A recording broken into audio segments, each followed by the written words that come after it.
दोस्तों स्वागत है आपका मेरे YouTube channel political science with Shubham Rawat में। मैं आपका दोस्त शुभम रावत।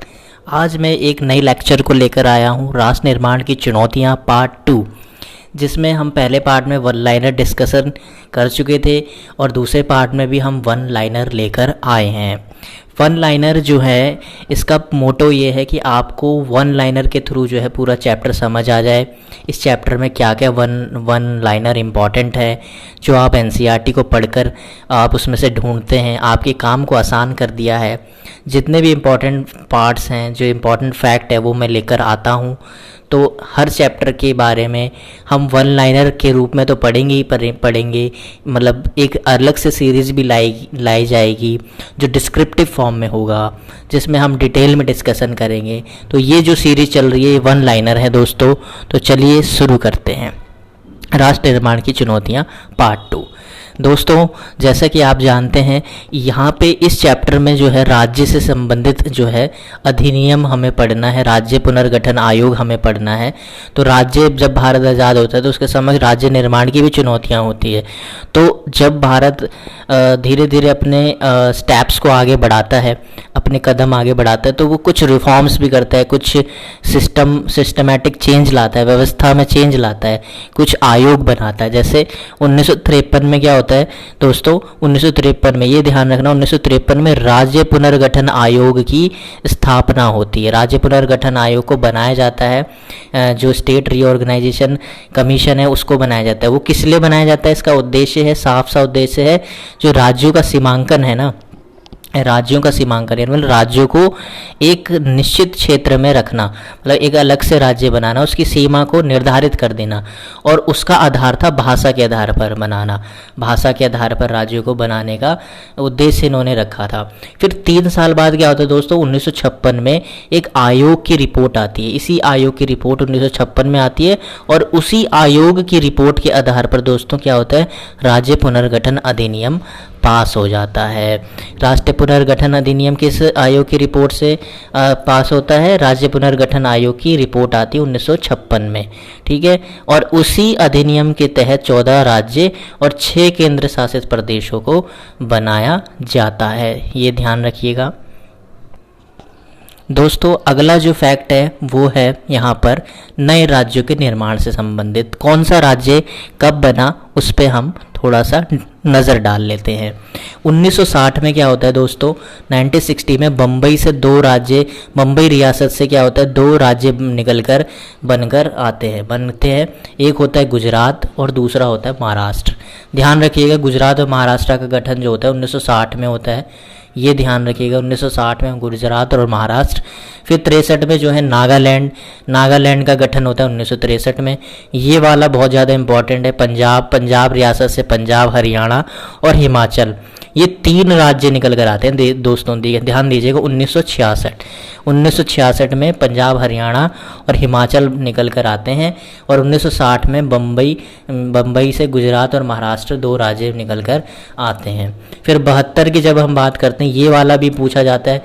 जैसे असम था तो असम से मेघालय निकल कर आया, तो असम और मेघालय 2 राज्य बन गए। 1972 में असम और मेघालय 2 बने, असम अलग से बन गया और मेघालय उसमें से निकला 1972 में। 1987 में मिजोरम और अरुणाचल प्रदेश 2 राज्यों का और गठन होता है दोस्तों। ध्यान रखिएगा, 1987 में मिजोरम और अरुणाचल प्रदेश, 1972 असम और मेघालय, 1966 में पंजाब, हरियाणा और हिमाचल प्रदेश, 63 में नागालैंड, 60 में गुजरात और महाराष्ट्र।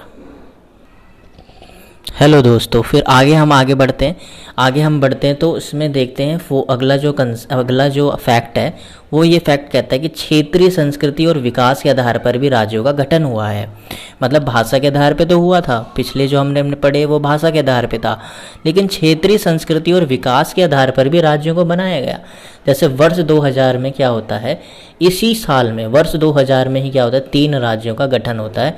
उत्तराखंड एक पहाड़ी राज्य होता है जिसकी बोली भाषा और जो संस्कृति है वो यूपी से अलग होती है। तो उत्तर प्रदेश से जो है उत्तराखंड निकल कर आता है, ठीक है।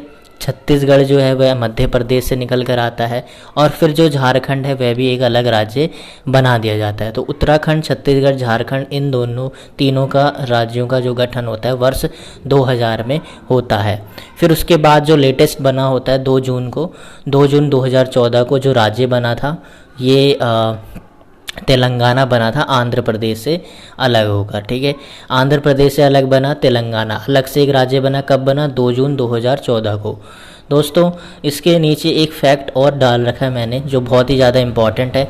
जब 1953 में 1952 के आसपास जब नेहरू जी ने ये घोषणा की थी कि आंध्र प्रदेश को पहला राज्य बनाया जाएगा भाषा के आधार पर, मतलब आंध्र प्रदेश पहला भाषा के आधार पर राज्य बना था, तो उससे पीछे की जो आंदोलन हुए थे उससे जुड़ा एक फैक्ट है। वो थे पोटी श्री रामल्लू, गांधीवादी कार्यकर्ता। पोटी श्री रामल्लू जो थे उन्होंने एक गांधीवादी कार्यकर्ता थे और उन्होंने 56 दिन तक एक अनशन किया था और उसके बाद उनकी मृत्यु हो गई थी। उन्होंने आंध्र राज्य बनाने की भी मांग की थी। आंध्र राज्य बनाने की मांग में उन्होंने ये भूख हड़ताल की थी 56 दिन, उसके बाद उनकी मृत्यु हो गई थी। और फिर उसके बाद जो है लोग जो है सख्ती में आ गए थे, लोगों ने प्रदर्शन और धरना करना शुरू कर दिया, बड़े पैमाने पर आंदोलन होने लगे आंध्र प्रदेश में, और भाषा के आधार पर जो है आंध्र प्रदेश को राज्य बनाने की मांग उठने लगी। तो जब इनकी मृत्यु हो जाती है तो लोग ज़्यादा सक्रिय हो जाते हैं, सड़कों पर आ जाते हैं, तो सरकार दबाव में आ जाती है और 1952 में जो है आंध्र प्रदेश जो है एक राज्य बना दिया जाता है भाषा के आधार पर, जिसको हमने पहली क्लास में डिस्कस किया था। फर्स्ट जो क्लास हुई थी फर्स्ट फैक्ट वाले में, उसमें मैंने ये फैक्ट बताया था कि पहला राज्य जो था आंध्र प्रदेश बना था भाषा के आधार पर। तो दोस्तों, यही इस लेक्चर में हम डिस्कस किया है। ये एक तरीके से वन लाइनर जो है हमारे कंप्लीट हो जाते हैं। ठीक है, आगे अगले चैप्टर की जब हम वन लाइनर लाएंगे वो भी मोस्ट इंपॉर्टेंट होंगे, उस पर भी हमें ध्यान देना होगा। ये सीरीज़ सिर्फ वन लाइनर की है। 12th क्लास की जो पॉलिटिकल साइंस है उसमें जो वन लाइनर्स होंगे, जो फैक्ट होंगे, उस पर हम डिस्कशन कर रहे हैं। अभी हम इसके डेप्थ में नहीं गए। अभी जब हम डिस्क्रिप्टिव फॉर्म में जब हम वर्णन करेंगे चैप्टर को डेप्थ में, तब हम उसके लिए अलग से सीरीज़ बनाएंगे, अलग से प्लेलिस्ट बनाएंगे। तो यही हमारे लिए है कि जब एक फैक्ट वाली क्लासेस पढ़ेंगे और दूसरी हम डिस्क्रिप्टिव पढ़ेंगे ताकि हमें अच्छे से समझ आ जाए। ठीक है, बुक्स हमें आसानी हो जाएगी पढ़ने में, या बुक्स पढ़ने की भी ज़रूरत नहीं पड़ेगी हमें।